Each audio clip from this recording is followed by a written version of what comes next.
A year ago, investment bank Lehman Brothers collapsed and thousands of bankers lost their jobs. Sad. Not good. These workers were not alone. New York is warning that 46,000 financial jobs and hundreds of thousands of more that depend on Wall Street could be lost by 2010. Masters of Business Administration students say that makes them nervous. Before the financial crisis, an MBA almost guaranteed a job in finance. At a recent MBA jobs fair for Asian Americans and Asians educated in the U.S., the lines were long at potential employers' booths. Zhang Wang is from Beijing and is due to graduate soon with an MBA from Clark University in Massachusetts. He's worried about the lack of jobs coupled with his need for a work visa. If we want a sponsorship to our H-1B visa, it will almost there's no company will accept our resume, so it's very hard. But Wall Street's loss could be Asia's gain.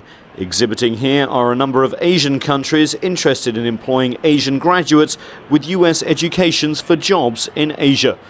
Joseph Nam is from South Korea's trade agency. They are building a database of graduates to pass on to Korean companies hungry for U.S. educated talent.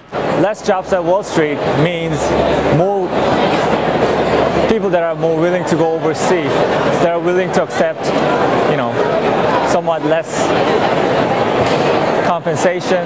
My first choice is find a job in U.S., but if I cannot find a job, I have to go somewhere else.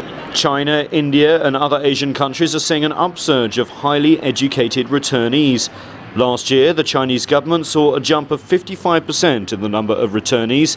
And a recent study by Duke University showed that Asians educated in the U.S. believe there is a growing demand for their skills back in their home countries.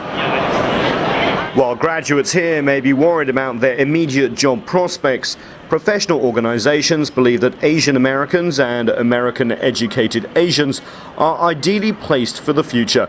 Thomas Sim from the National Association of Asian American Professionals says their language skills and strong growth in Asia will help them in the long term. Probably better than average. They got the culture, they're getting the education, and when you put that all together, it's a win-win for them. That may not help the graduating class of 2009 today, but as the global economy rebounds and more Asian countries seek to tap into Asian talent, the attendees at this conference could be the next big recruiters on this or on the other side of the Pacific. Nathan King for VOA News, New York.